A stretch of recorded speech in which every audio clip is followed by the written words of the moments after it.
بسم الله الرحمن الرحيم براءة من الله ورسوله إلى الذين عاهدتم من المشركين فسيحوا في الأرض 4 أشهر واعلموا أنكم غير معجز الله وأن الله مخزي الكافرين وأذان من الله ورسوله إلى الناس يوم الحج الأكبر أن الله بريء من المشركين ورسوله فإن تبتم فهو خير لكم وإن توليتم فاعلموا أنكم غير معجز الله وبشر الذين كفروا بعذاب أليم إلا الذين عاهدتم من المشركين ثم لم ينقصوكم شيئا ولم يظاهروا عليكم أحدا فأتموا إليهم عهدهم إلى مدتهم إن الله يحب المتقين فإذا انسلخ الأشهر الحرم فاقتلوا المشركين حيث وجدتموهم وخذوهم واحصروهم واقعدوا لهم كل مرصد فإن تابوا وأقاموا الصلاة وآتوا الزكاة فخلوا سبيلهم إن الله غفور رحيم وإن أحد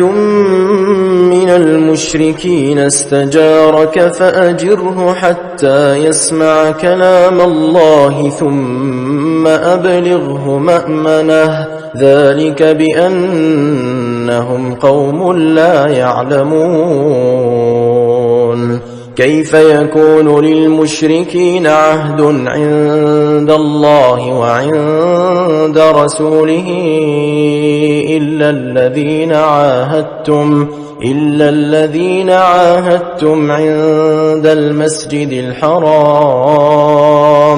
فما استقاموا لكم فاستقيموا لهم إن الله يحب المتقين كيف وإن يظهروا عليكم لا يرقبوا فيكم إلا ولا ذمة يرضونكم بأفواههم وتأبى قلوبهم وأكثرهم فاسقون اشتروا بآيات الله ثمنا قليلا فصدوا عن سبيله إنهم ساء ما كانوا يعملون لا يرقبون في مؤمن إلا ولا ذمة وأولئك هم المعتدون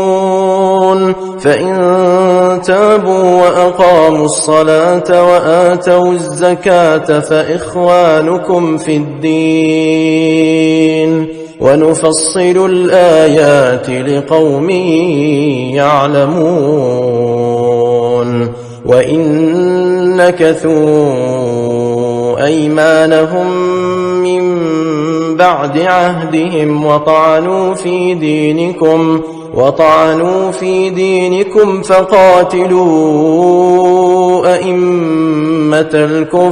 فقاتلوا أئمة الكفر إنهم لا أيمان لهم لعلهم ينتهون ألا تقاتلون قوما نكثوا أيمانهم وهموا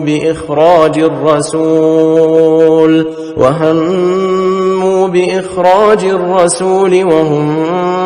بدؤوكم أول مرة أتخشونهم فالله أحق أن تخشوه إن كنتم مؤمنين قاتلوهم يعذبهم الله بأيديكم ويخزهم وينصركم عليهم ويشف صدور قوم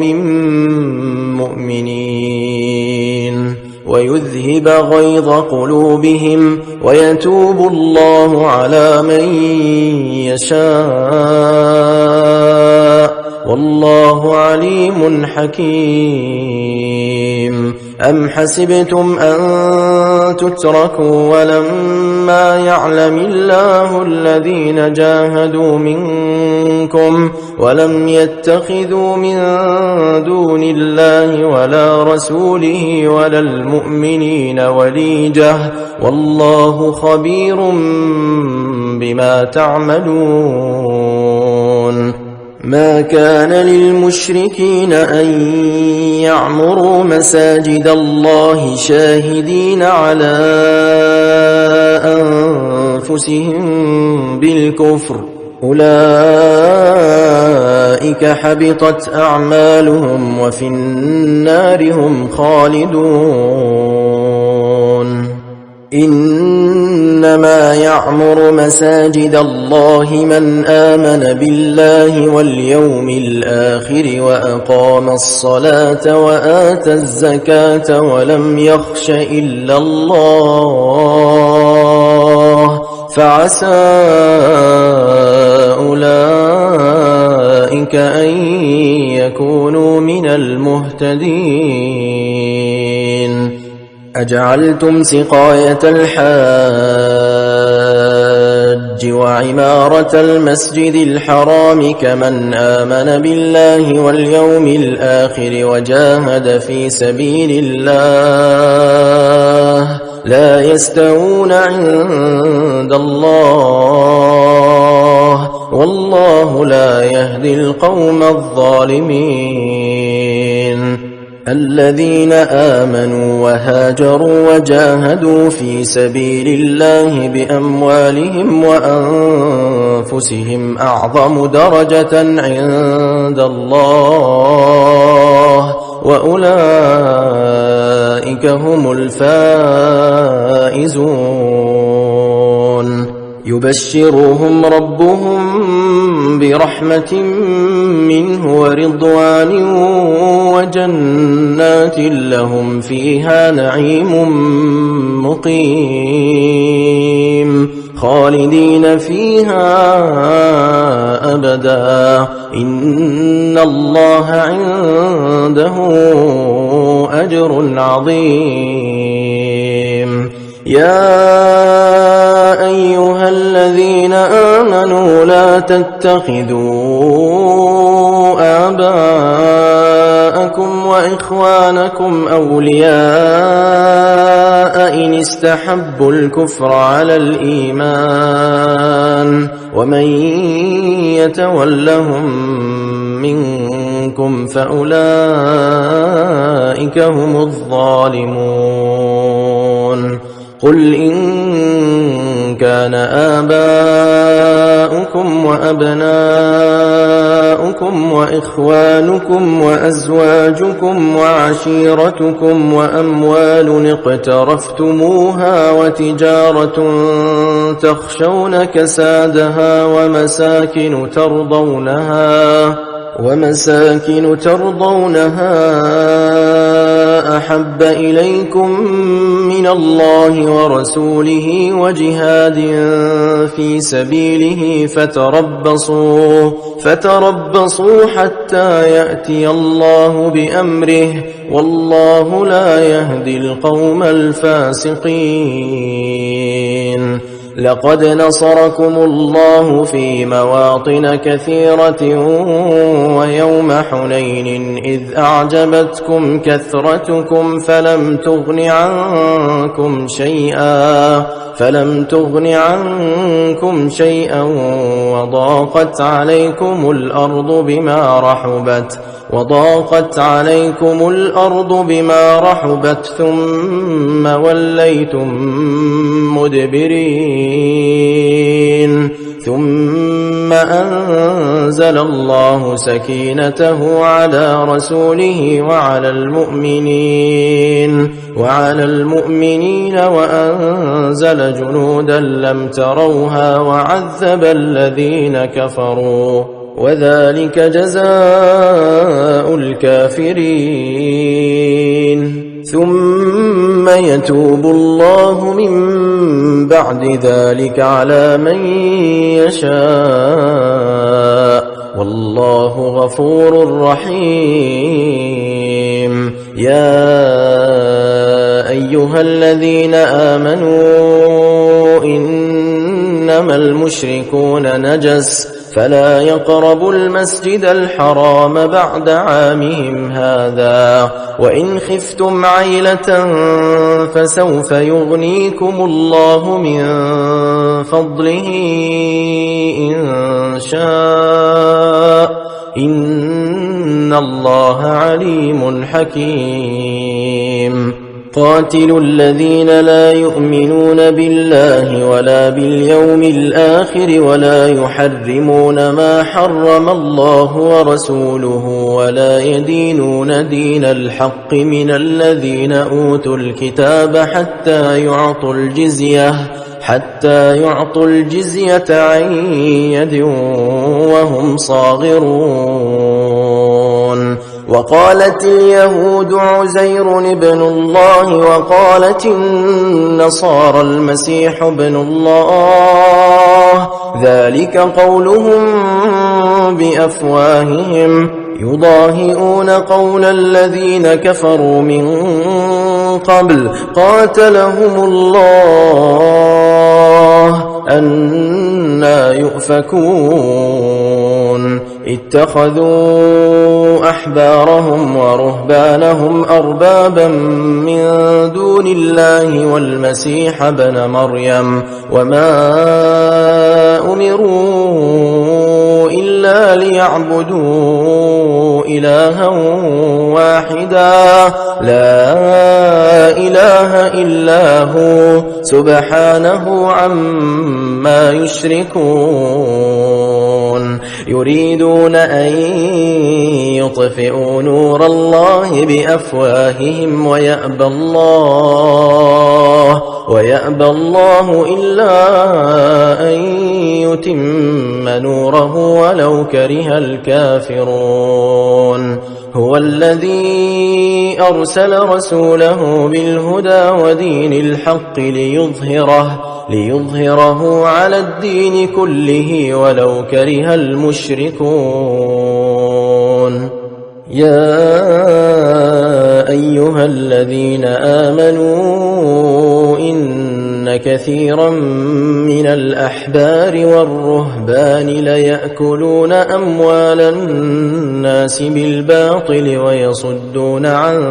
سبيل الله والذين يكنزون الذهب والفضة ولا ينفقونها في سبيل الله فبشرهم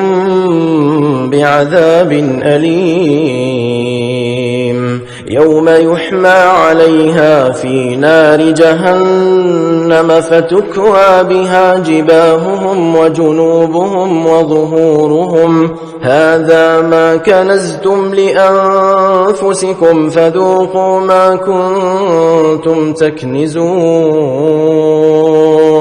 إن عدة الشهور عند الله 12 شهرا في كتاب الله يوم خلق السماوات والأرض منها 4 حرم ذلك الدين القيم فلا تظلموا فيهن أنفسكم وقاتلوا المشركين كافة كما يقاتلونكم كافة واعلموا أن الله مع المتقين إنما النسيء زيادة في الكفر يضل به الذين كفروا يحلونه عاما ويحرمونه عاما ليواطئوا عدة ما حرم الله فيحلوا ما حرم الله زين لهم سوء أعمالهم والله لا يهدي القوم الكافرين يا أيها الذين آمنوا ما لكم إذا قيل لكم انفروا في سبيل الله اثاقلتم إلى الأرض أرضيتم بالحياة الدنيا من الآخرة فما متاع الحياة الدنيا في الآخرة إلا قليل إلا تنفروا يعذبكم عذابا أليما ويستبدل قوما غيركم ولا تضروه شيئا والله على كل شيء قدير إلا تنصروه فقد نصره الله إذ أخرجه الذين كفروا ثاني اثنين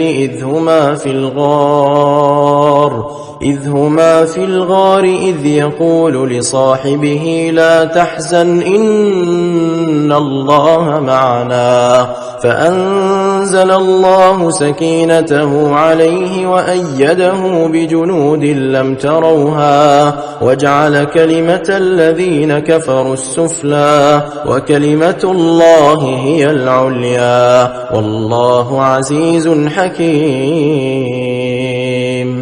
انفروا خفافا وثقالا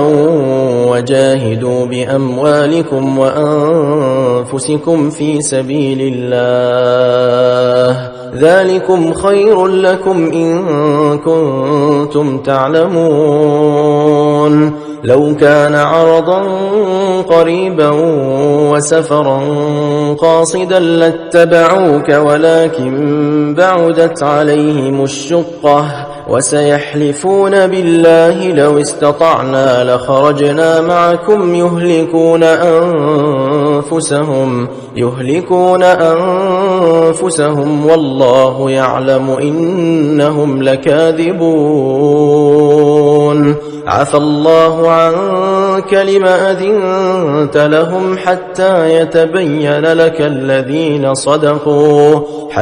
يتبين لك الذين صدقوا وتعلم الكاذبين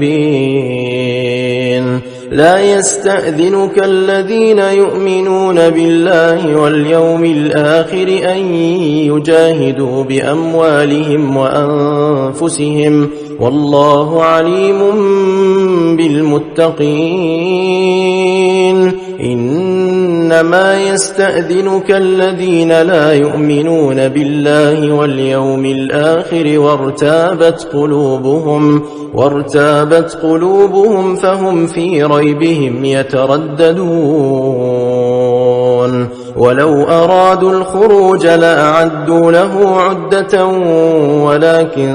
كره الله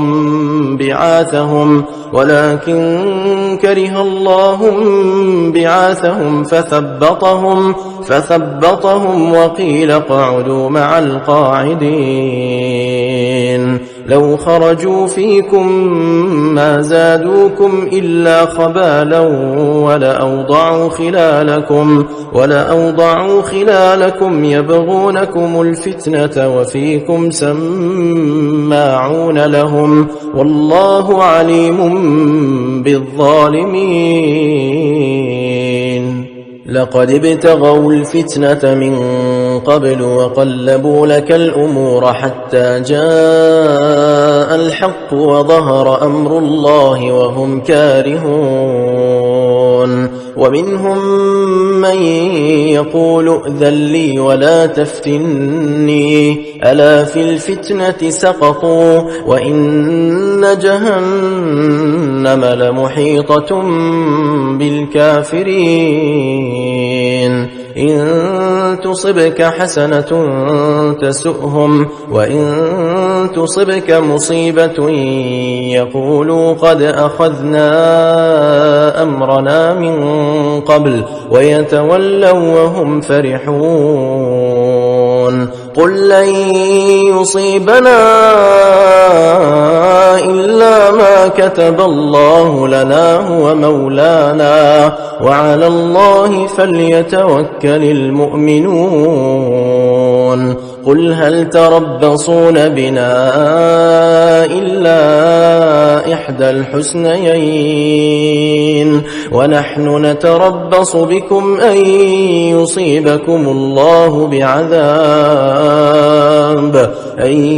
يصيبكم الله بعذاب من عنده أو بأيدينا فتربصوا إنا معكم متربصون قل أنفقوا طوعا أو كرها لن يتقبل منكم إنكم كنتم قوما فاسقين وما منعهم أن تقبل منهم نفقاتهم إلا أنهم كفروا بالله وبرسوله ولا يأتون الصلاة إلا وهم كسالى ولا ينفقون إلا وهم كارهون فلا تعجبك أموالهم ولا أولادهم إنما يريد الله ليعذبهم بها في الحياة الدنيا وتزهق أنفسهم وهم كافرون ويحلفون بالله إنهم لمنكم وما هم منكم ولكنهم قوم يفرقون لو يجدون ملجأ أو مغارات أو مدخلا لولوا إليه وهم يجمحون ومنهم من يلمزك في الصدقات فإن أعطوا منها رضوا وإن لم يعطوا منها إذا هم يسخطون ولو أنهم رضوا ما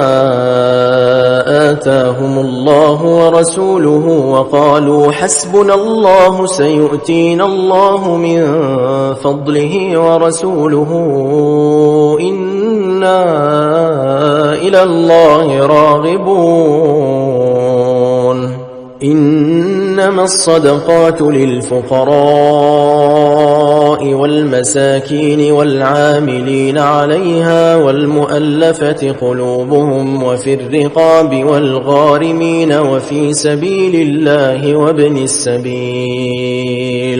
فريضة من الله والله عليم حكيم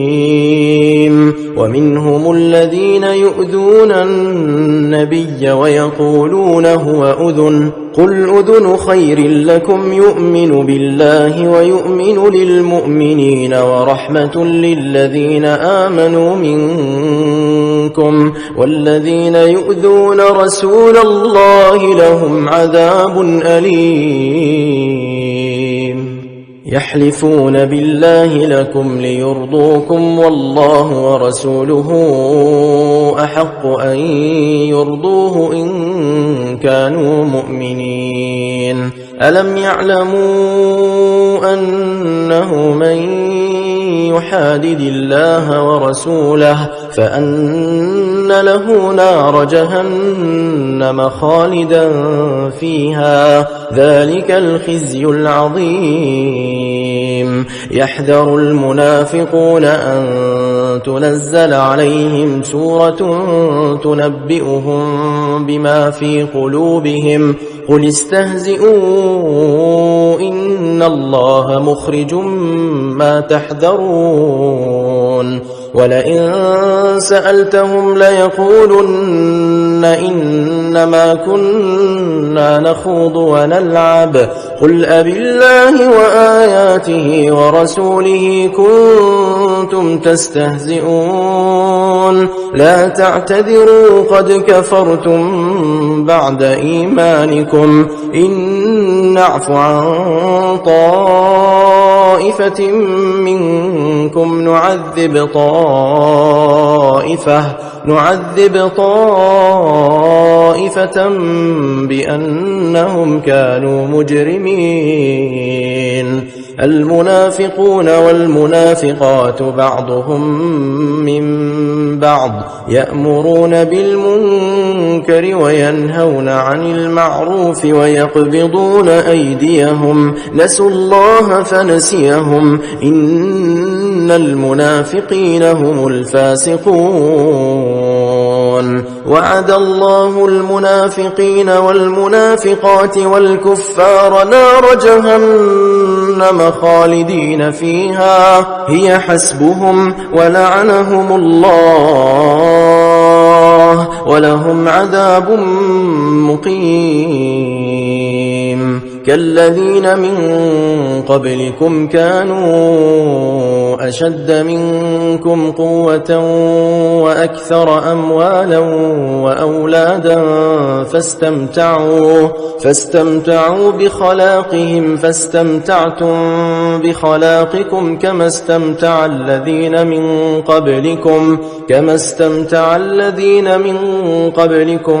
بخلاقهم وخضتم كالذي خاضوا أولئك حبطت أعمالهم في الدنيا والآخرة وأولئك هم الخاسرون ألم يأتهم نبأ الذين من قبلهم قوم نوح وعاد وثمود وقوم إبراهيم وأصحاب مدين والمؤتفكات أتتهم رسلهم بالبينات فما كان الله ليظلمهم ولكن كانوا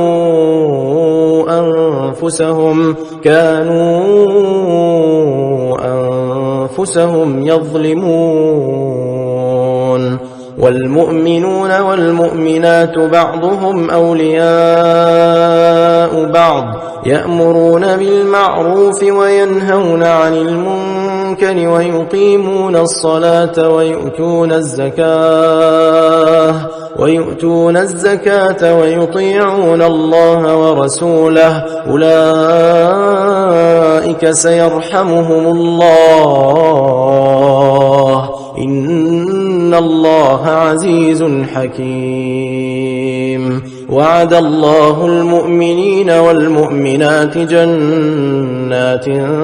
تجري من تحتها الأنهار خالدين فيها ومساكن طيبة في جنات عدن ورضوان من الله أكبر ذلك هو الفوز العظيم يا أيها النبي جاهد الكفار والمنافقين واغلظ عليهم ومأواهم جهنم وبئس المصير يحلفون بالله ما قالوا ولقد قالوا كلمة الكفر وكفروا بعد إسلامهم وهموا بما لم ينالوا وما نقموا إلا أن أغناهم الله ورسوله من فضله فإن يتوبوا يك خيرا لهم وإن يتولوا يعذبهم الله عذابا أليما في الدنيا والآخرة وما لهم في الأرض من ولي ولا نصير. ومنهم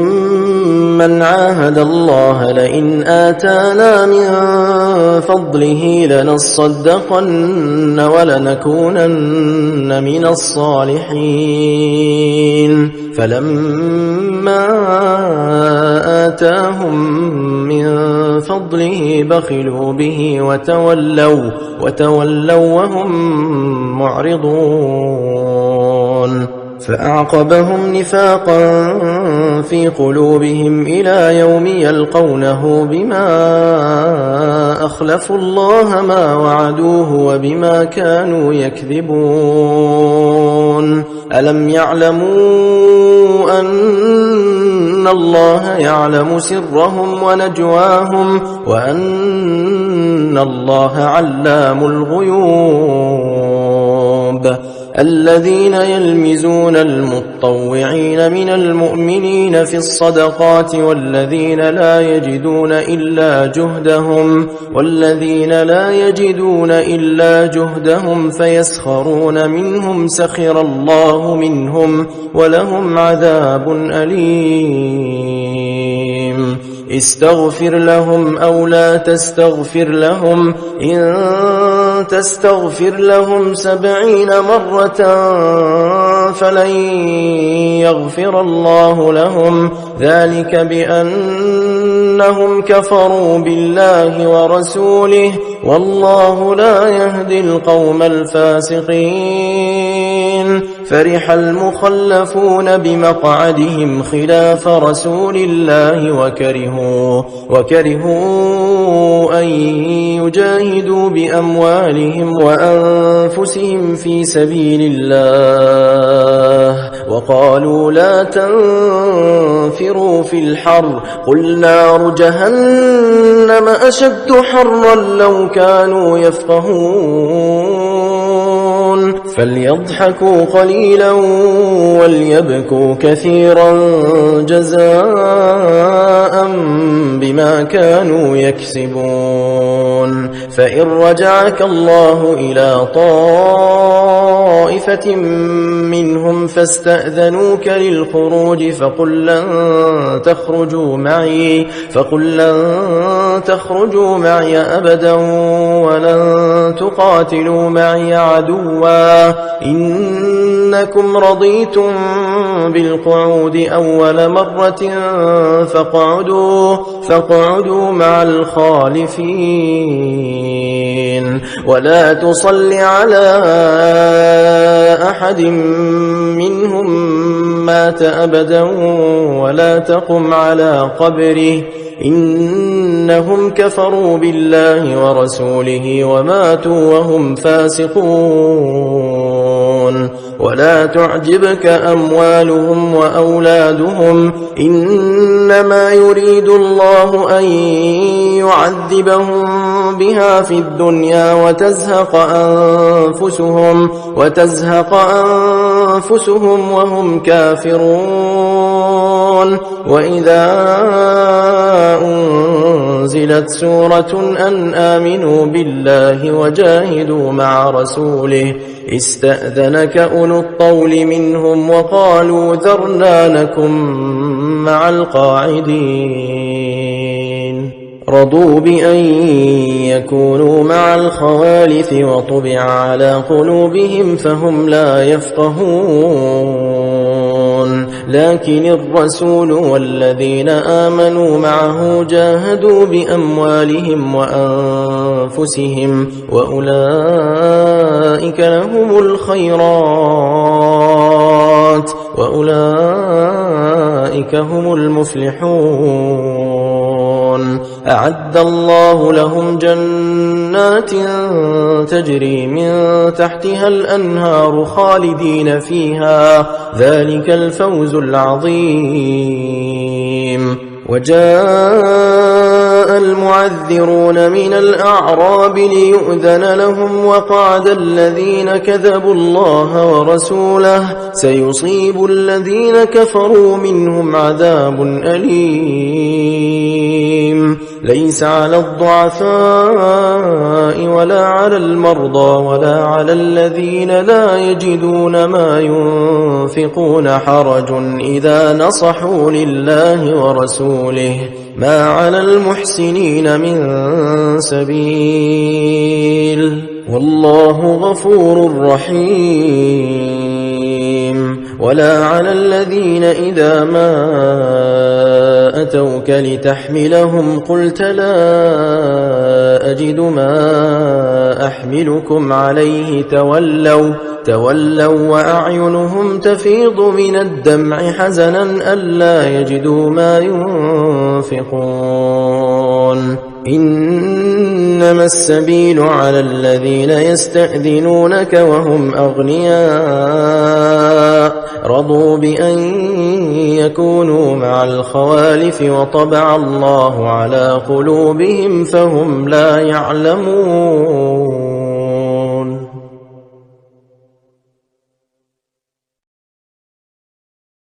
يعتذرون إليكم إذا رجعتم إليهم قل لا تعتذروا لن نؤمن لكم قد نبأنا الله من أخباركم وسيرى الله عملكم ورسوله ثم تردون إلى عالم الغيب والشهادة فينبئكم بما كنتم تعملون. سيحلفون بالله لكم إذا انقلبتم إليهم لتعرضوا عنهم فأعرضوا عنهم إنهم رجس ومأواهم جهنم جزاء بما كانوا يكسبون. يحلفون لكم لترضوا عنهم فإن ترضوا عنهم فإن الله لا يرضى عن القوم الفاسقين. الأعراب أشد كفرا ونفاقا وأجدر ألا يعلموا حدود ما أنزل الله على رسوله والله عليم حكيم. ومن الأعراب من يتخذ ما ينفق مغرما ويتربص بكم الدوائر عليهم دائرة السوء والله سميع عليم. ومن الأعراب من يؤمن بالله واليوم الآخر ويتخذ ما ينفق قربات عند الله وصلوات الرسول ألا إنها قربة لهم سيدخلهم الله في رحمته إن الله غفور رحيم.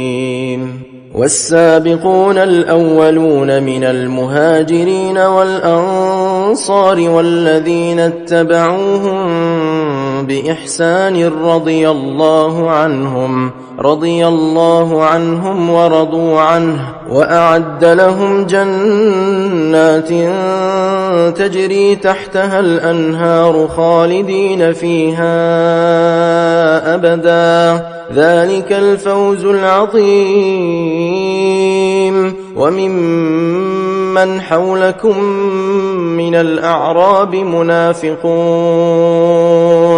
ومن أهل المدينة مردوا على النفاق لا تعلمهم نحن نعلمهم سنعذبهم مرتين ثم يردون إلى عذاب عظيم. وآخرون اعترفوا بذنوبهم خلطوا عملا صالحا وآخر سيئا عسى الله أن ليتوب عليهم إن الله غفور رحيم خذ من أموالهم صدقة تطهرهم وتزكيهم بها وصل عليهم إن صلاتك سكن لهم والله سميع عليم ألم يعلموا أن الله هو يقبل التوبة عن عباده ويأخذ الصدقات وأن الله هو التواب الرحيم وقل اعملوا فسيرى الله عملكم ورسوله والمؤمنون وستردون إلى عالم الغيب والشهادة فينبئكم بما كنتم تعملون وآخرون مرجون لأمر الله إما يعذبهم وإما يتوب عليهم والله عليم حكيم والذين اتخذوا مسجدا ضرارا وكفرا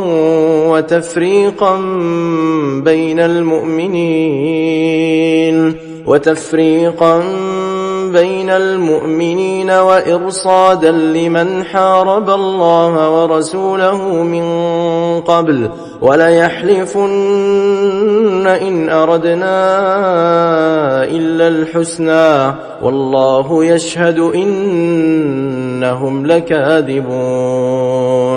لا تقم فيه أبدا لمسجد أسس على التقوى من أول يوم أحق أن تقوم فيه رجال يحبون أن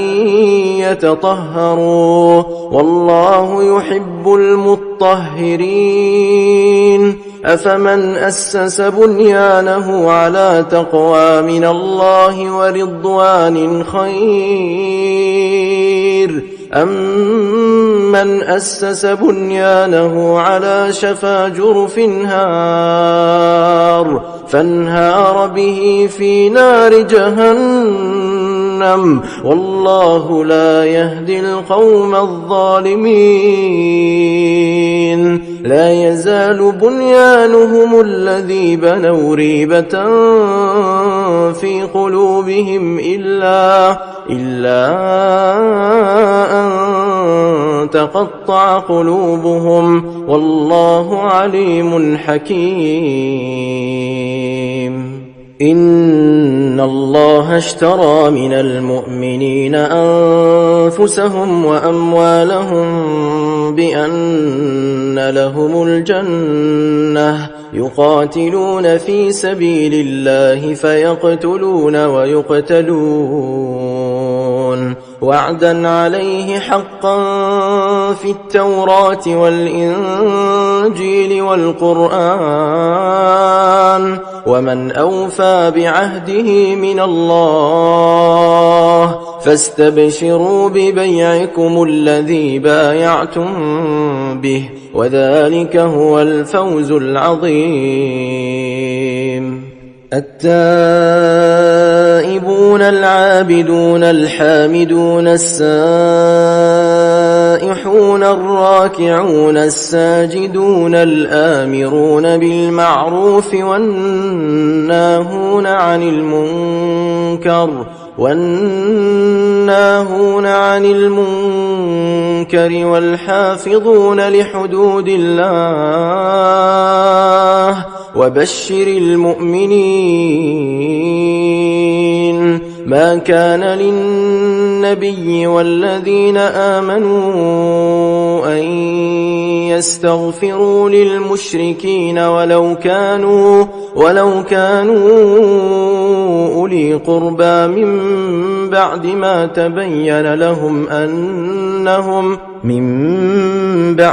تبين لهم أنهم أصحاب الجحيم وما كان استغفار إبراهيم لأبيه إلا عن موعدة وعدها إياه فلما تبين له أنه عدو لله تبرأ منه إن إبراهيم لأواه حليم وما كان الله ليضل قوما بعد إذ هداهم حتى يبين لهم ما يتقون إن الله بكل شيء عليم إن الله له ملك السماوات والأرض يحيي ويميت وما لكم من دون الله من ولي ولا نصير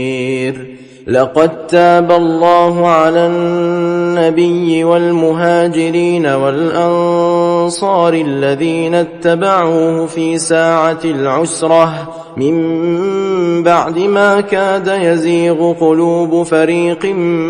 منهم ثم تاب عليهم إنه بهم رءوف رحيم وعلى الثلاثة الذين خلفوا حتى إذا ضاقت عليهم الأرض بما رحبت وضاقت عليهم أنفسهم وظنوا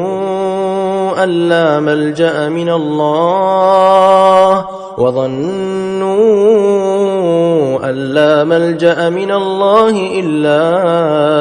إليه ثم تاب عليهم ليتوبوا إن الله هو التواب الرحيم يا أيها الذين آمنوا اتقوا الله وكونوا مع الصادقين ما كان لأهل المدينة ومن حولهم من الأعراب أن يتخلفوا عن رسول الله ولا يرغبوا بأنفسهم عن نفسه ذلك بأنهم لا يصيبهم ظمأ ولا نصب ولا مخمصة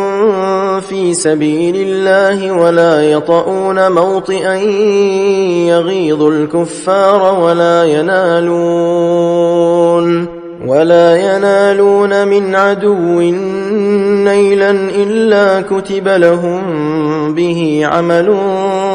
صالح إن الله لا يضيع أجر المحسنين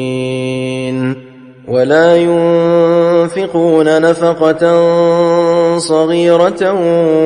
ولا كبيرة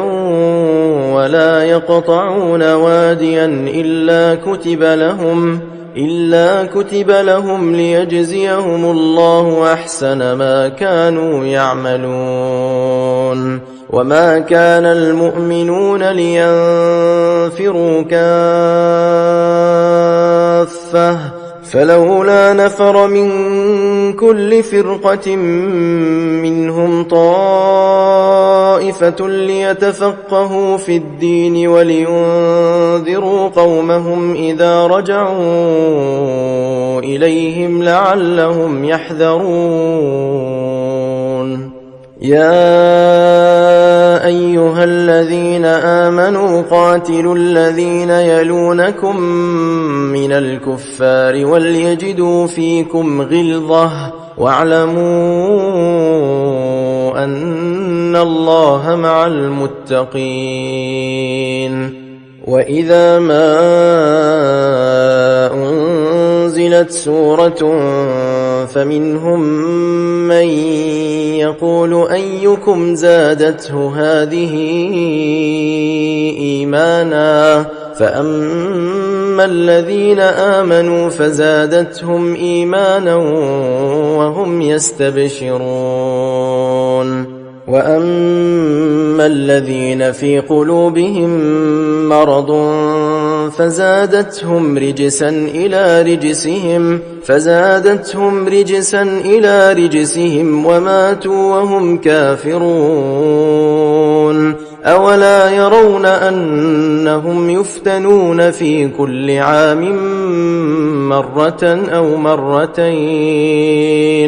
ثم لا يتوبون ولا هم يذكرون وإذا ما أنزلت سورة نظر بعضهم إلى بعض هل يراكم من أحد ثم انصرفوا صرف الله قلوبهم بأنهم قوم لا يفقهون لقد جاءكم رسول من أنفسكم عزيز عليه ما عنتم حريص عليكم بالمؤمنين رءوف رحيم فإن تولوا فقل حسبي الله لا إله إلا هو عليه توكلت وهو رب العرش العظيم